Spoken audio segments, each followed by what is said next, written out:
Hello दोस्तों, आज आपका स्वागत है हमारे चैनल शादाब सर क्लासेस में। और आज हम पढ़ेंगे ग्लोब क्या होता है और इसका अध्ययन हम क्यों करते हैं और क्यों ज़रूरी है।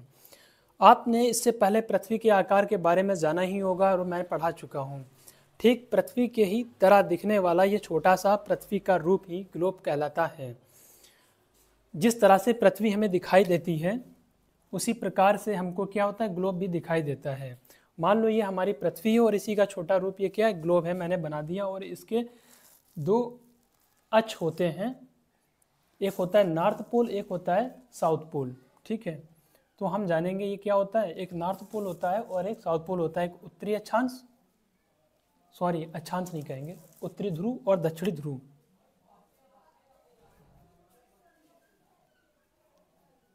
और नीचे वाला क्या है,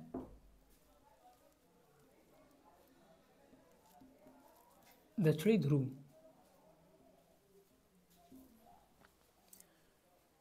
और जिस प्रकार से आपने देखा होगा कि हमारी पृथ्वी अपने अक्षों पर क्या मूवमेंट करती है, घूमती है, रोटेट करती है, उसी प्रकार से ही हम ग्लोब को भी क्या कर सकते हैं, घुमा सकते हैं। यह है ग्लोब,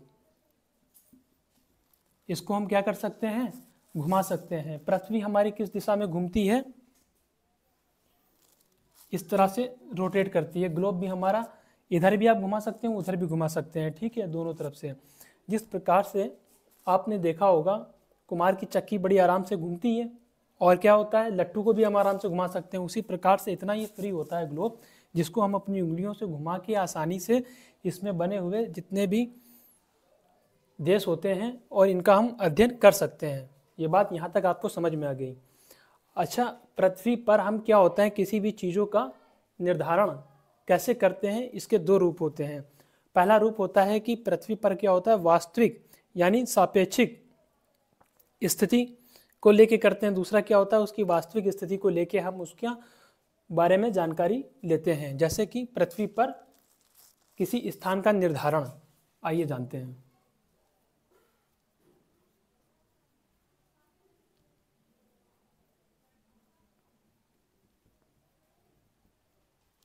पृथ्वी पर स्थान का निर्धारण किन रूपों में करते हैं, दो रूपों में करते हैं। पहले नंबर पे क्या होती है, सापेक्षिक स्थिति।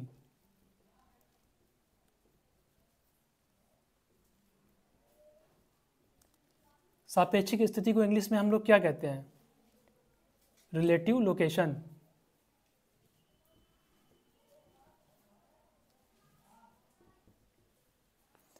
दूसरे नंबर पे जानते हैं क्या होता है, ये हो गया पहले नंबर पे। दूसरे में क्या हो गया, वास्तविक स्थिति।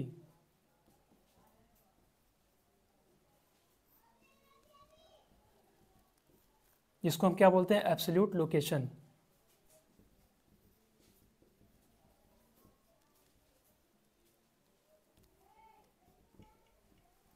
अब हम जानेंगे सापेक्षिक स्थिति क्या होती है। जब हम पृथ्वी पे किसी भी चीज को दर्शाते हैं, किसी भी स्थान को दर्शाते हैं, तो उसके आसपास वाले जो प्रसिद्ध देश होता है, महासागर होता है, पर्वत होता है, उन सब का हम क्या करते हैं, हवाला देते हैं। मतलब कि उसके संबंध में हम बताते हैं और फिर ये कहते हैं कि ये स्थान यहाँ पे स्थित है। मान लो कि एग्जाम्पल के तौर पे अब हम यहाँ समझेंगे, ये एक नक्शा बना हुआ है। ठीक है,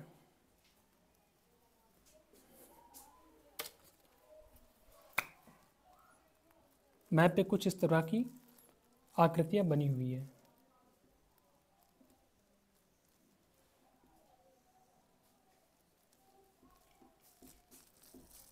यह आकृति बनी हुई है और यहाँ पे भी एक बिंदु है जिसके बारे में हमें बताना है। मान लेते हैं कि यह श्रीलंका है। ठीक है, ये क्या है,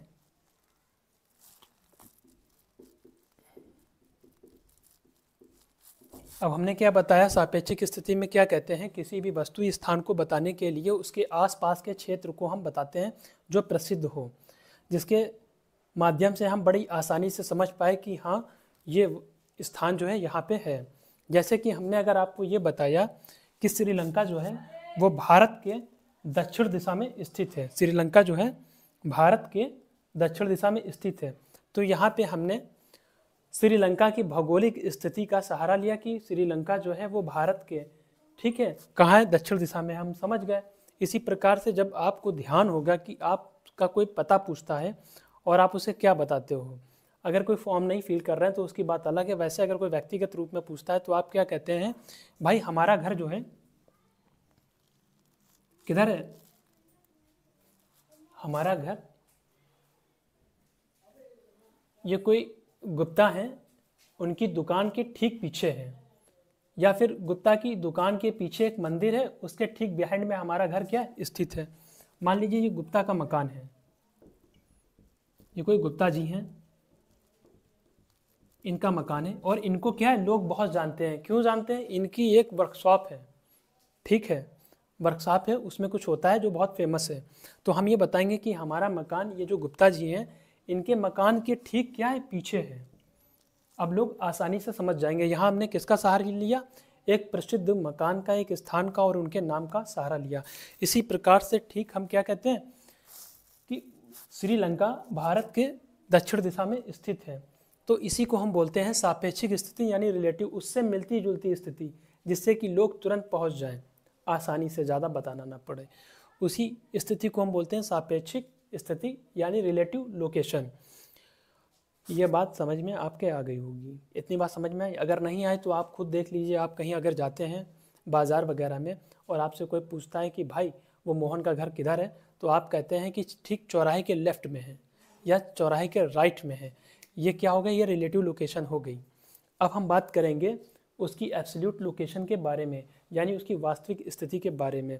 जब क्या होता है, हम किसी को पता बताते समय क्या करते हैं, हम जब किसी व्यक्ति को पता बताते समय किसी भी प्रसिद्ध स्थान, महासागर, नदी, पर्वत का नाम नहीं लेते हैं, ठीक है, या मकान, दुकान या चौराहे का नाम नहीं लेते हैं। डायरेक्ट कहते हैं वो शर्मा जी तो वहाँ रहते हैं।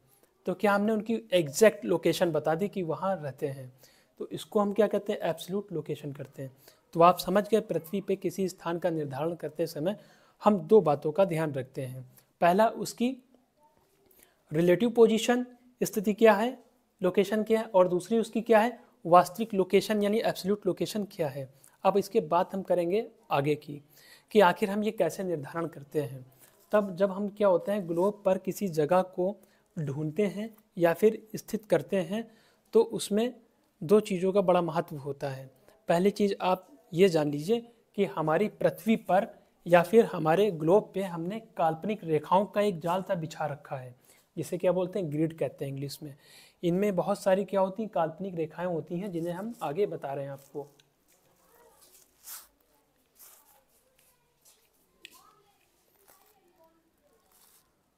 सबसे पहले तो एक रेखा मैंने ये खींची है, ठीक है। अब इसके समानांतर हमने बहुत सी रेखाएं क्या कर दी हैं, इस तरह से खींच दी हैं। इसी प्रकार से इसके नीचे वाले भाग में भी हमने कुछ रेखाएं खींची हैं, और कुछ रेखाएं कैसी होती हैं, इस प्रकार से होती हैं, ऊपर से नीचे की तरफ या नीचे से ऊपर की तरफ ले लीजिए।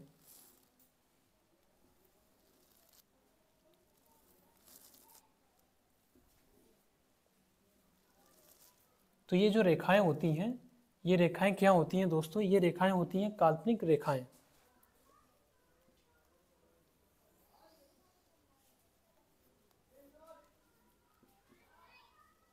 बहुत सारी रेखाओं का जाल होता है, इन्हें हम काल्पनिक रेखाएं कहते हैं। इनको हम ग्रिड बोलते हैं, ठीक है। इन रेखाओं के अपने अपने नाम होते हैं। क्या नाम होते हैं, ये जो आपको लेटी हुई रेखाएं दिख रही हैं समानांतर, ये भूमध्य रेखा है। कौन सी, ये जो हमारे ग्लोब को दो पार्ट में डिवाइड कर दे, इसको हम कहते हैं भूमध्य रेखा, यानी भूमध्य रेखा, ठीक है।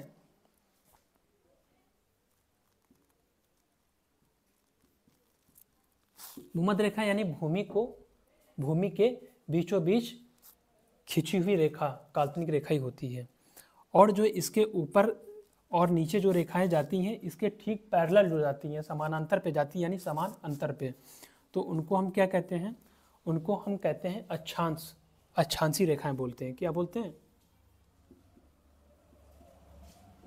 अक्षांश रेखा। और जो ठीक इसके नीचे वो भी पैरेलल में जाती हैं, वो भी अक्षांशी रेखा होती हैं। ये होती हैं उत्तरी अक्षांशीय रेखाएं, और इसके नीचे वाली जो रेखाएं होती हैं भूमध्य रेखा के, वो दक्षिणी अक्षांशीय रेखाएं कहलाती हैं। क्या कहलाती हैं?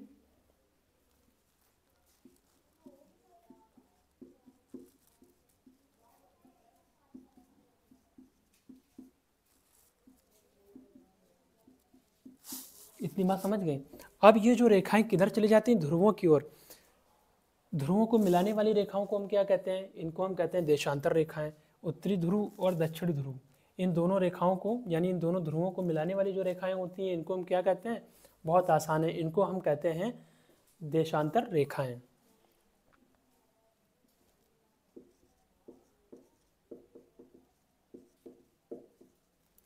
अगर आप नाम से जाने तो ये क्या बता रही है? देश में अंतर, कि कौन सा देश कहाँ पे शुरू हुआ, किधर खत्म हुआ, उन रेखाओं को जो मिलाती हैं या बताती हैं स्थिति को, उन्हें देशांतर रेखाएं कहती हैं। यहाँ से एक बात हम आपको और बता देते हैं, तो ये सब किस चीज़ में काम आ रही हैं आपको पता है? पृथ्वी पर यानी ग्लोब पर जो भी नक्शा स्थित है, उन सब को हम क्या कर रहे हैं आपको पता है? उन सब को हम कैसे आसानी से खोज सकें, कैसे उनकी स्थिति लोकेशन का पता लगा सकें, ये रेखाएं उसमें बहुत ही महत्वपूर्ण रोल अदा करती हैं।